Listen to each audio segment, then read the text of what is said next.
Welcome to the Continuous Delivery Podcast. My name is Zarar. I'm Chaba. And our all-star lineup of guests continues. We have Fred from who I'll let Fred introduce himself.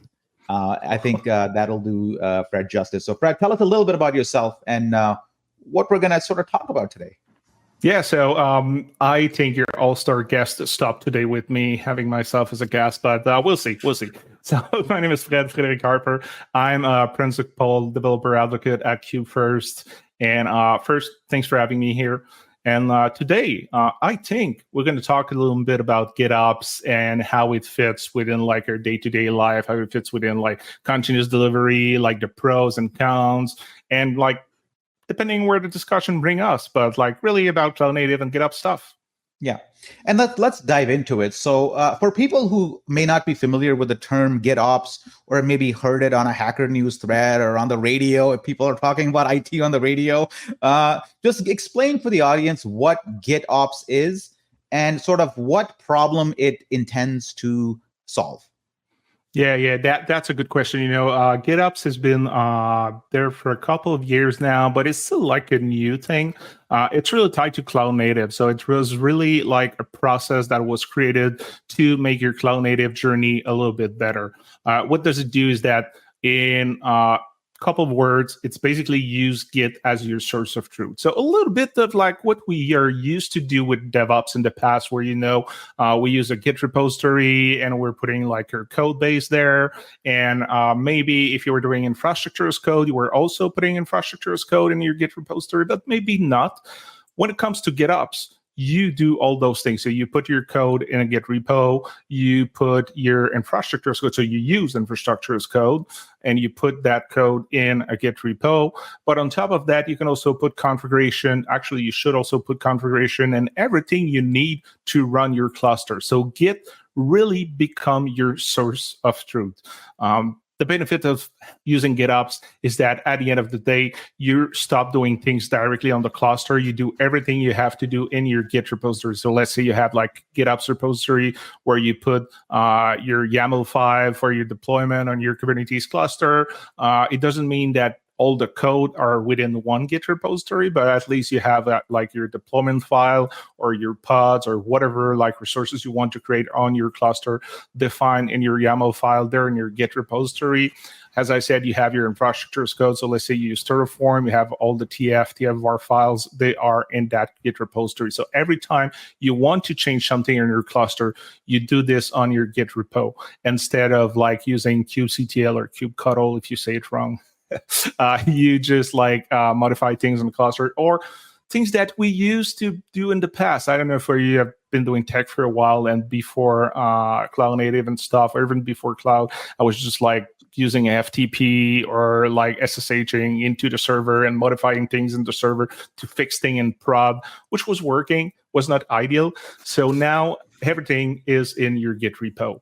And the benefits of that is that there's a lot of benefits, but like one of the main benefits is that you stop to have cluster drift, meaning that like with a proper CD tool like Argo CD or Flux CD, that tool would always look what is the state of the Git repo, what is the state of the cluster, and if there is a difference between those two, the cluster will reflect what is in the Git repo. So basically, in a nutshell, is putting everything in a Git repository. One question, actually, I have, Fred, to also from a benefits perspective. We often hear this, again, I'm trying to still keep it a bit high level, the conversation about pets versus cattle, right? So the two types of environments where we have. Could you talk a little bit about that and where GitOps comes in here for these kind of conversations, and what are the benefits when you have this kind of two different approaches for your production environments? Yeah, so part of the benefits on top of like the no cluster drifts is that everything is done in Git. You have all the history part of your Git. You use the benefits of like file versioning. It's easier to revert your code. It's easier to do code revision. meaning that like, if you have proper Git process, meaning that like people can still like commit directly on the main branch, which you should not. Like you should have like a pull request. Someone's going to review your pull request, and you're going to be able to approve the change and deploy that. I feel like there's greater collaboration, auditability, simplification of access control too, because now instead of like needing to give access to your cluster to developer, you basically just like need to give the people access to the Git repo. And instead of having like your like CD pipeline that's going to deploy things on your server, what's happening is that there is an agent that's going to run within your cluster, that's going to check the information from the Git repo, pull the difference I was talking about the cluster drift. So now instead of like giving access to your cluster, it's the cluster that gets access to your Git repo. So I feel like it's more secure. There is more transparency because you can also manage the access and having that store within your GitOps repo. So at the end, you bring some cost saving when it comes to using GitOps. So not sure if I'm answering your question, but I just like babble about like a couple more benefits about it. Yeah, I was talking about something different, but I want to just go to the next one a little bit. You mentioned benefits. Are there any case studies out there that shows companies who make the switch? Because again, when we talk about selling sometimes this to the organization, just talking about, the configuration management is not always tangible. But are there any case studies that shows in any kind of level, number of incidents, stability, MTTR, anything about DORA metrics, and anything that kind of showed that, look, this actually has very tangible business benefits if you do GitOps. Are you aware of any case studies out there? I know one that was really detailed, but now on the top of my mind, I don't remember what it is. So if you want, I can send it to you after the show.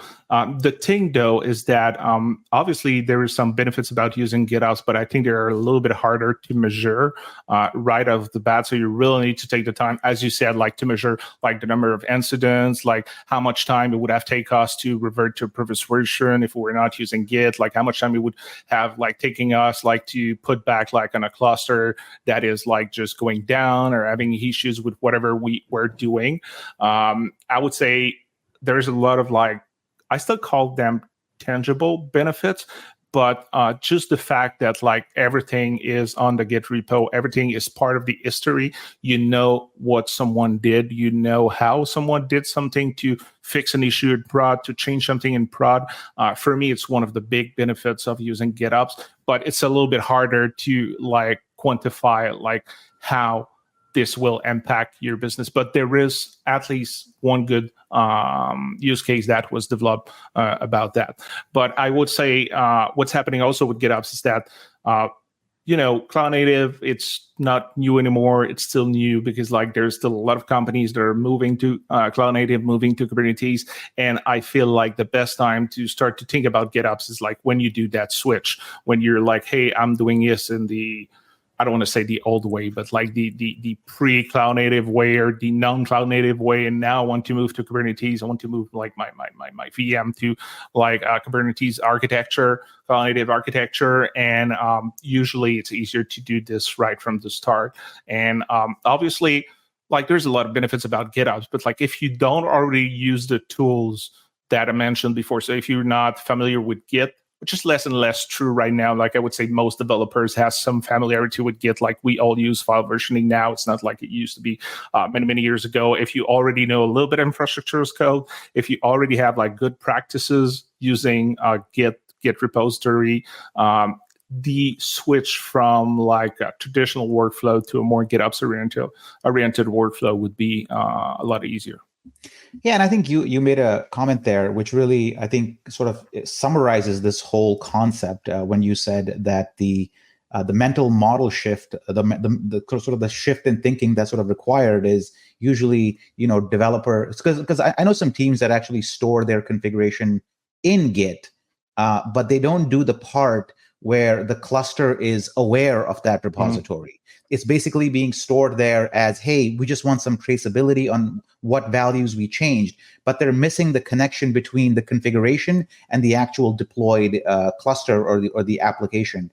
So if you're part of an organization which already kind of stores their configuration in Git, but hasn't done that second part yet, where their cluster is aware of that configuration, what are some steps you might suggest for teams or organizations that want to take that next step? So they've already got the stuff in Git, but they want to do this next part. Where do you start? Like if you're hired as a consultant to one of these companies and the team's saying, hey, we're doing this, what kind of questions would you ask them? How would you go about it? Just walk us through like what that looks like.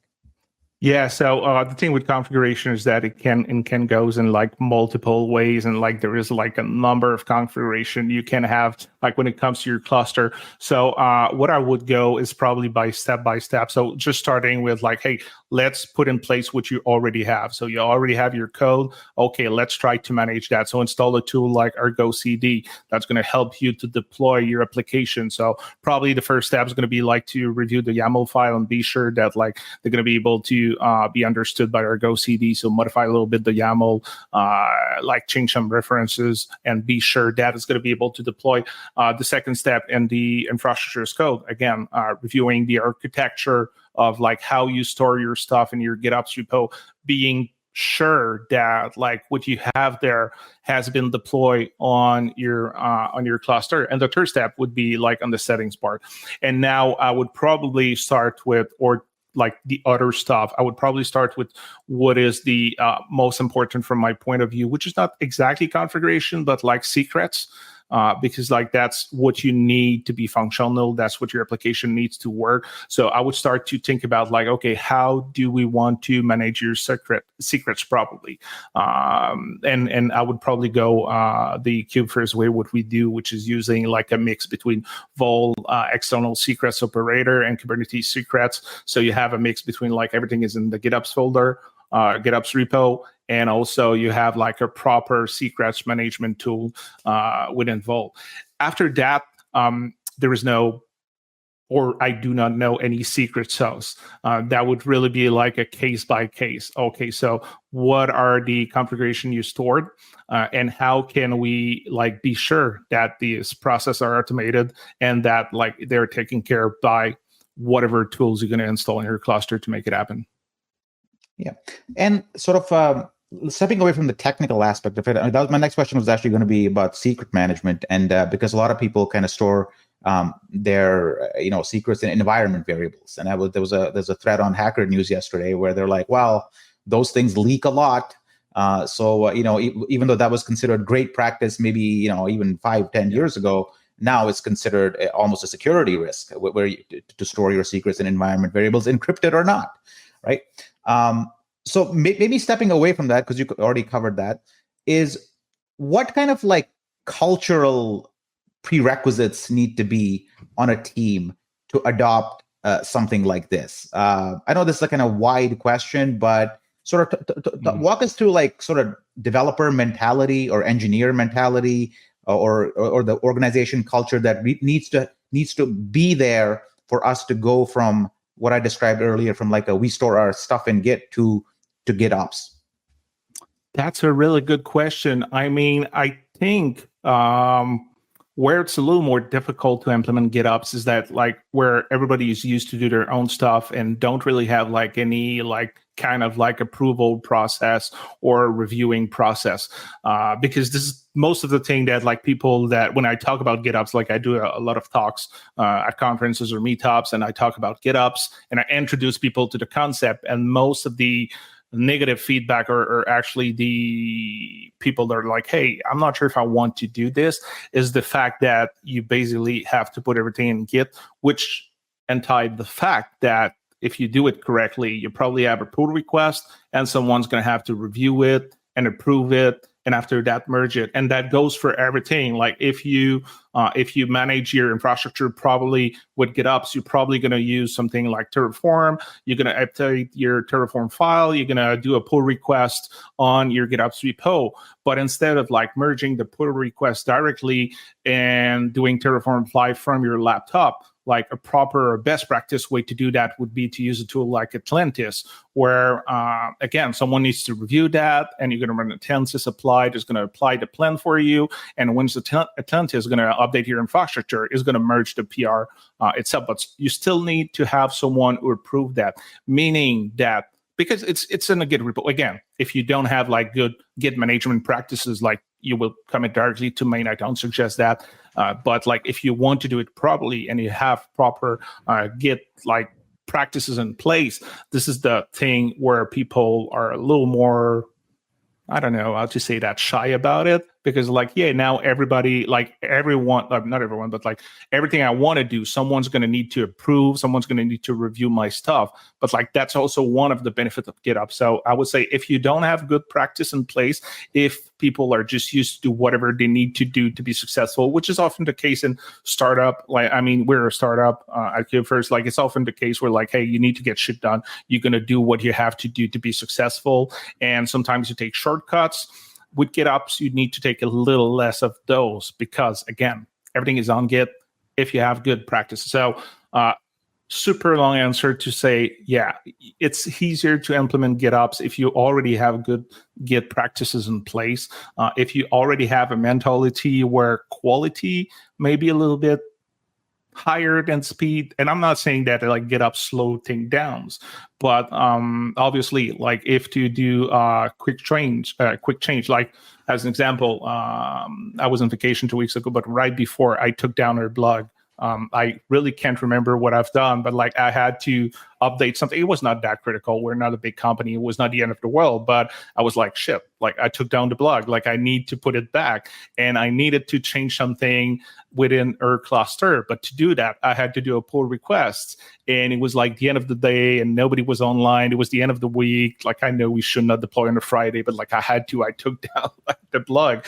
So it took me like 30 minutes to just like, hey, can someone review that stuff? And the blog was down during that time. So that's kind of like the not so amazing side of thing where I could have like just go on the cluster and fix it quickly, which seriously, I could have done it. And after that, do the proper pull request to update what I needed to do on the server. But again, really long answer to say like, yeah, if you don't have good practices in place, that could be an issue. If you also, the second thing is that if you don't use infrastructure as code, that's another issue. So it's a little less about the mentality as you ask or the mindset, but like it's more about the technical part of things for the infrastructure as code. Because moving from like, hey, I'm just used to go on, do some ClickOps and create whatever I have to create, or go on my command line and just deploy stuff with kubectl.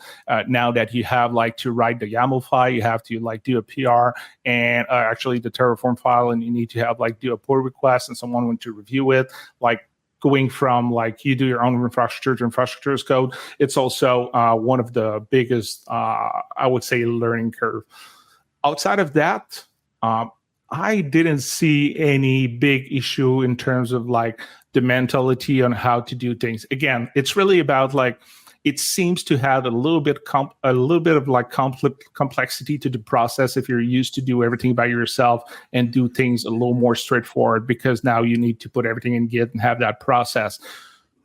But it's not an issue for most people. So, yeah.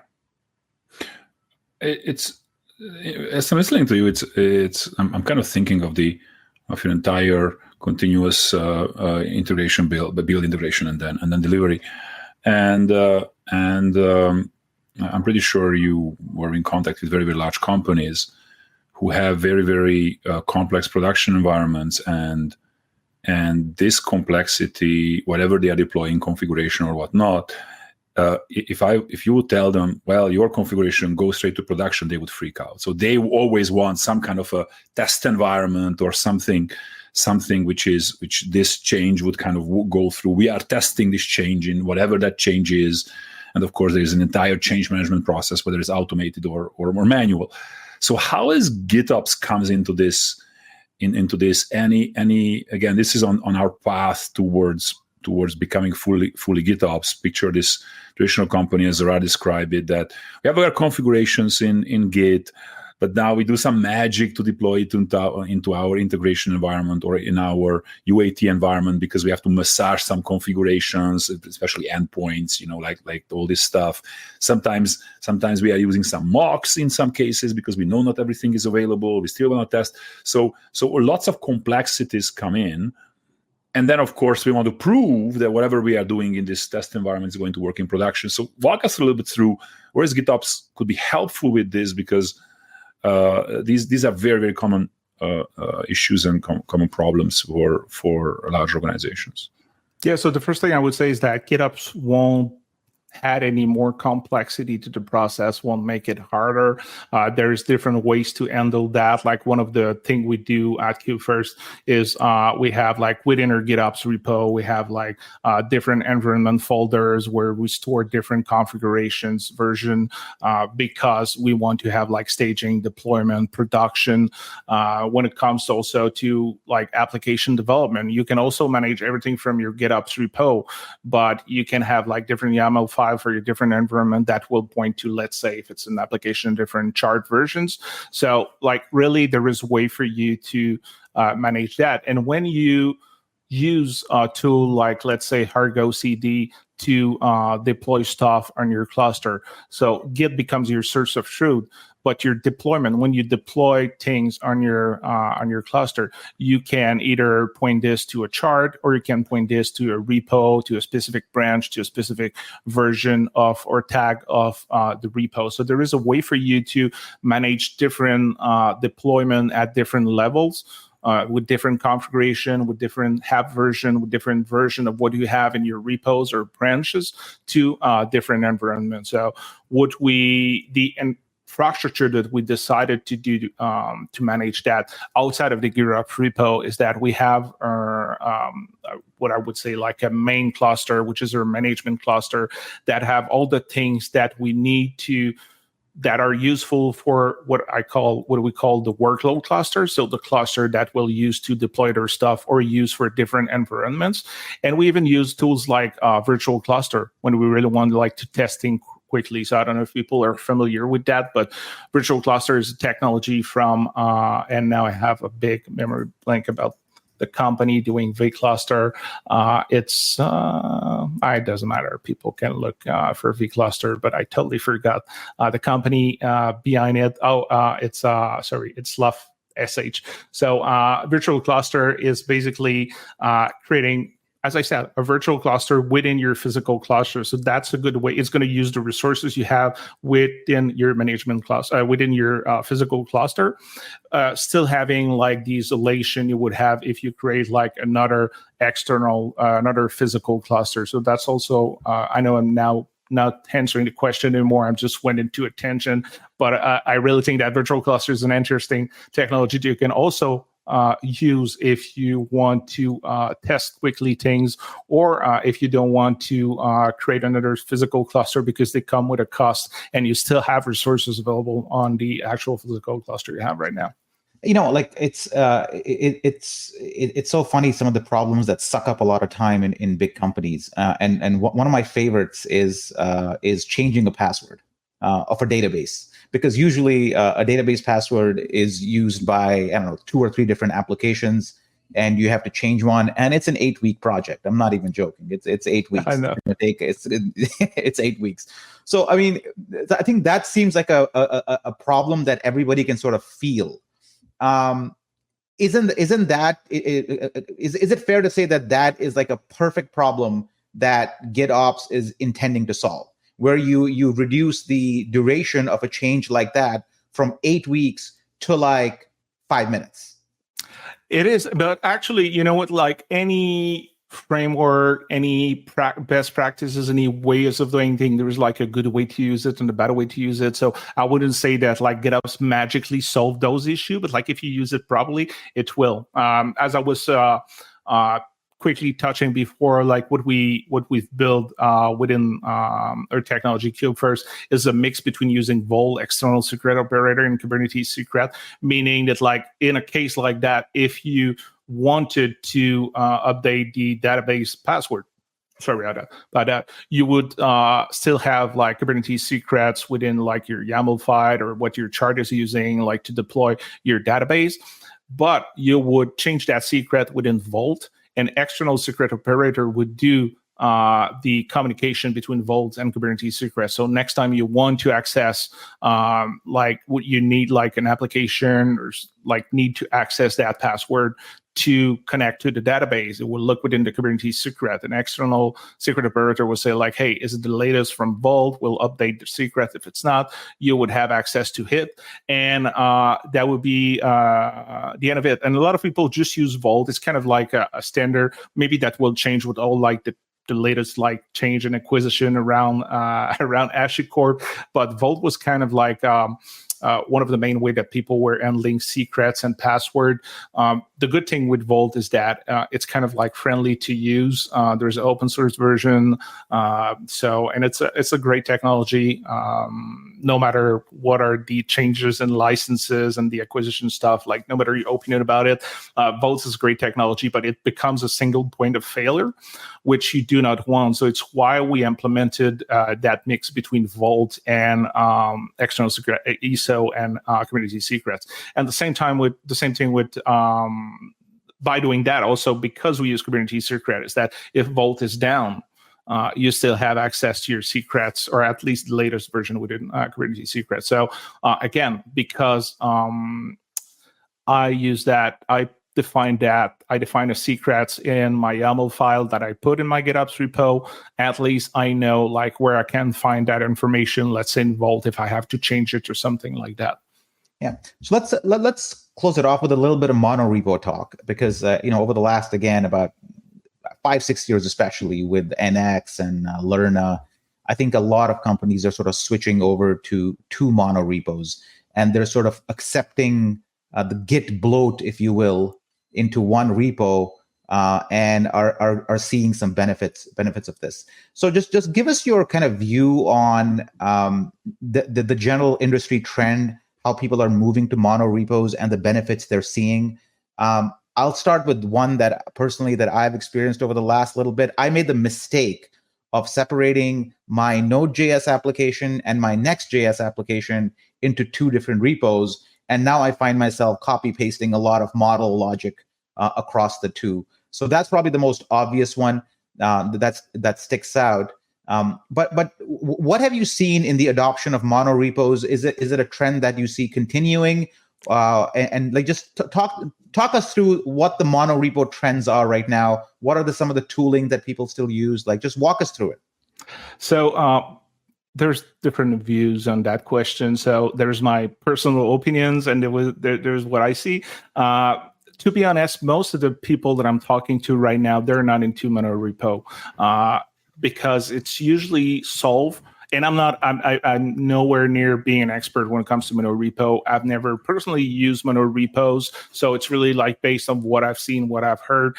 But it's usually become a solution to some problems you have when you are medium to big size company. Again, doesn't mean that you don't have any issue. You just stayed in one, like with an application. I don't know the size of your application, but like it's just like doesn't make sense for you to like having to decouple the code. Like there's nothing I hate more than like duplicating things that should not be duplicated. So I understand that. From a GitOps perspective, like there is no issue when it comes to monorepo. What I've seen people often, it's a question of like resources access.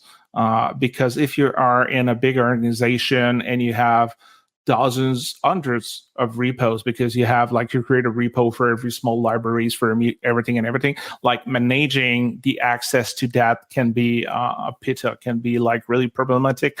So often it's like within the resources that you need to decouple, that you need to duplicate, the code that you need to duplicate.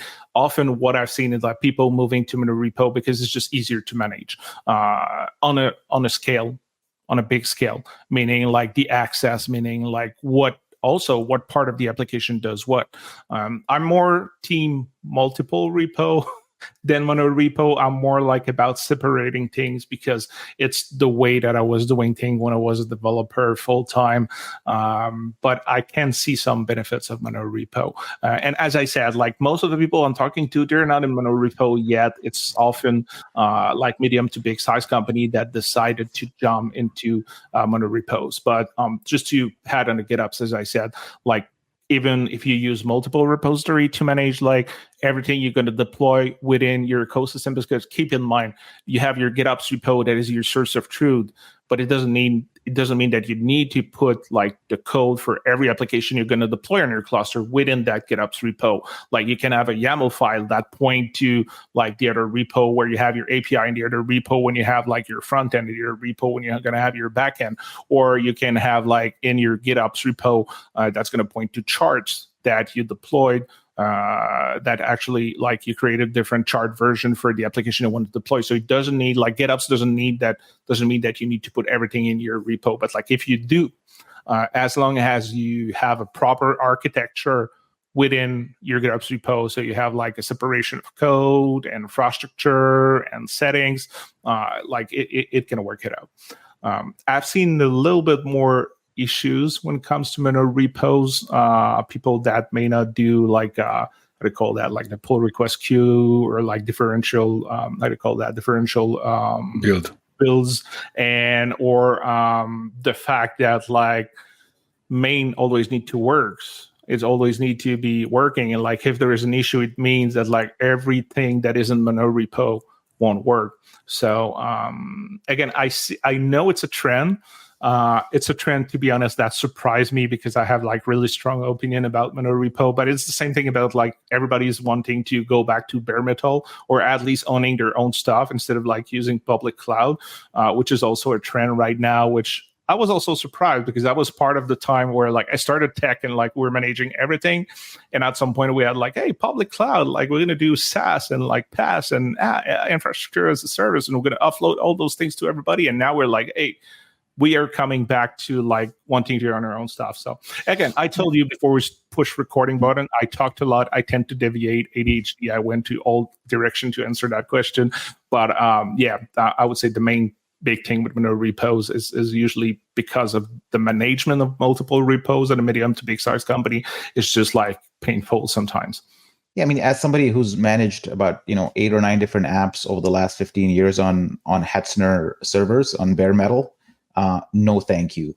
I will take the DigitalOcean app platform solution any day, even if it costs me 20% more. I know. I have the same feeling, but I totally understand that.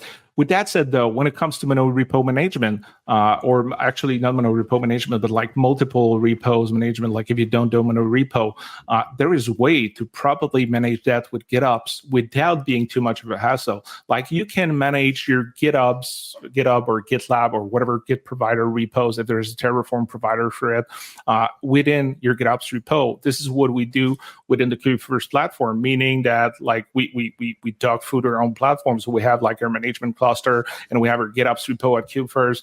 And let's say we just hired 2 new people that started like last week and this week, and they're engineers. So we have like a developer groups that give access to all within, like it's a Terraform file within our GitOps repo, and we just added their username, their GitHub username to that group, and magically they had access to all the GitHub repo that they had access.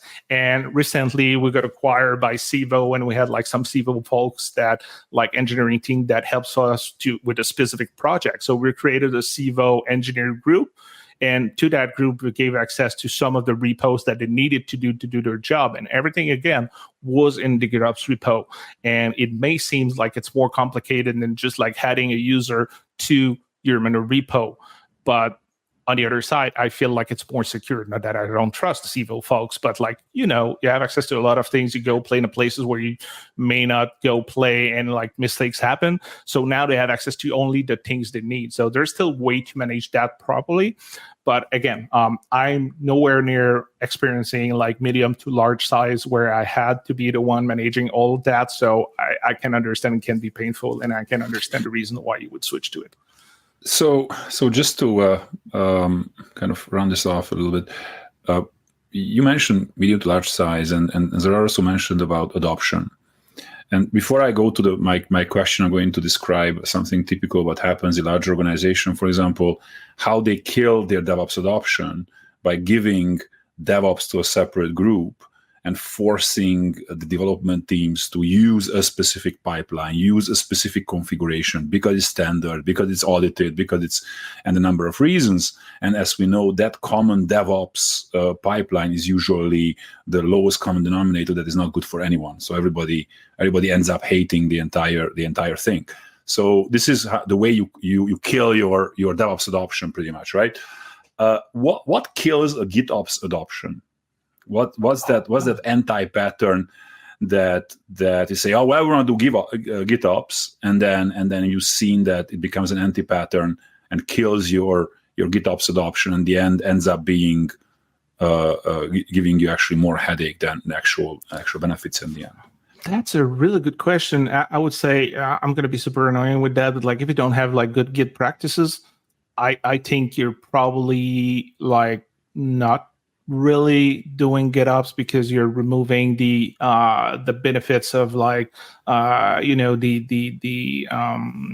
people, the reviewing process, the fact that like basically like giving access to people to do whatever they want in the GitOps repo. I think it's not going in the right direction. I don't think it's going to kill. I don't think it's totally wrong or totally bad. Outside of that, you know what? That's a really good question. I would say like if you're just like, hey, I'm going to put a couple of YAML files. You don't go full in, like you don't use your GitOps repos like a full source of truth for everything, and you still continue to do things like in a cluster. You don't use a proper tool to do GitOps.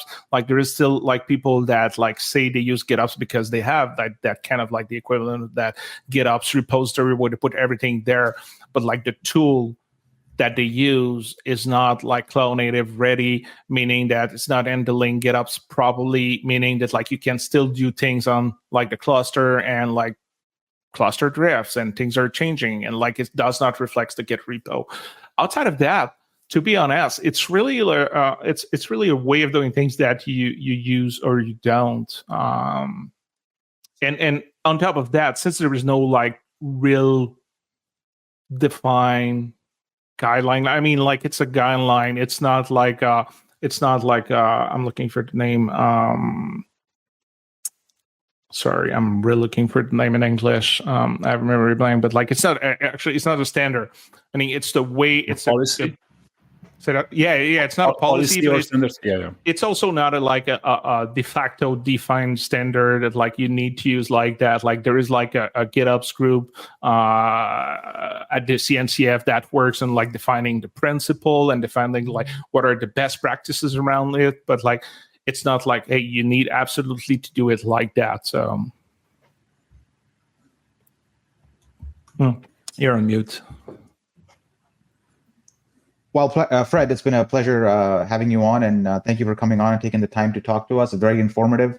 Once again, Fred Harper from Cube First. Check out the product, and get on Git. I guess is the message here, because if you haven't already, it does save you a ton of time with fairly, I'd say low to medium amount of effort in your app. So thanks again, Fred, and a listener. Thank you for tuning in. We'll see you again soon enough. Thanks for having me.